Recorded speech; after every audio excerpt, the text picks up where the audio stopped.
చిక్కుల్లో హీరో రాజ్ తరుణ్ మోసం చేశాడంటూ పిఎస్లో ఫిర్యాదు చేసిన డ్రగ్స్లో పట్టుబడ్డ హీరోయిన్ లావణ్య. ఇప్పటికే విజయాలు లేక కెరీర్లో ఇబ్బంది పడుతున్న రాజ్ తరుణ్ పర్సనల్ లైఫ్లోనూ ఒడిదొడుకులు ఎదుర్కొంటున్నాడు. తనను పెళ్లి చేసుకుంటానని చెప్పి రాజ్ తరుణ్ మోసం చేశాడని లావణ్య అనే యువతి నార్సింగ్ పోలీస్ స్టేషన్లో ఫిర్యాదు చేసింది. 11 ఏళ్లుగా తాను రాజ్ తరుణ్ రిలేషన్లో ఉన్నట్టు తెలిపింది. తామిద్దరం గుడిలో రహస్యంగా పెళ్లి కూడా చేసుకున్నట్లు వారు చెప్తున్నారు. సినీ హీరోయిన్తో అఫైర్ పెట్టుకుని తనను వదిలేశాడని ఆరోపిస్తోంది. రాజ్ తరుణ్ వదిలేయాలని లేదంటే చంపేస్తామని బెదిరిస్తున్నారని ఆమె కంప్లైంట్లో పేర్కొంది.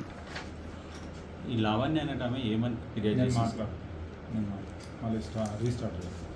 నిన్న ఈవినింగ్ లావణ్య అని చెప్పేసి ఈమె ఈ రాజ్ తరుణ్ అనే వ్యక్తి పైన ఒక పిటిషన్ ఇవ్వడం జరిగింది నార్సింగి పోలీస్ స్టేషన్లో.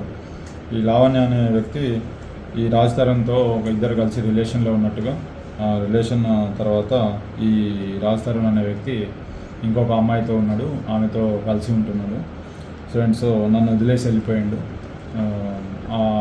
అవతల ఎవరైతే అమ్మాయి ఉన్నారో ఆ అమ్మాయి ఆమె కానీ ఆమె రిలేటివ్స్ కానీ ఈమెని థ్రెటన్ చేస్తున్నట్టుగా ఒక పిటిషన్ ఇచ్చింది. దాని మీద మేము ఒక పిటిషన్ రిసీవ్ చేసుకొని ఎంక్వైరీ చేస్తున్నాం. ఎంక్వైరీలో ఆమె ఇచ్చిన దానికి అలిగేషన్స్కి ఏమన్నా ఎవిడెన్స్ కానీ అది కానీ ఉంటే యాజ్ పర్ ప్రొసీజర్ ఏముందో అది ఫాలో అయ్యి ఇన్వెస్టిగేషన్ చేస్తాం. గతంలో లావణ్య మీద కూడా కొన్ని డ్రగ్స్ కేసు ఒకటి ఉండే, అది ఈమె సహజీవనం చేస్తుందా, అతని భార్యగా ఉంటుంది సార్?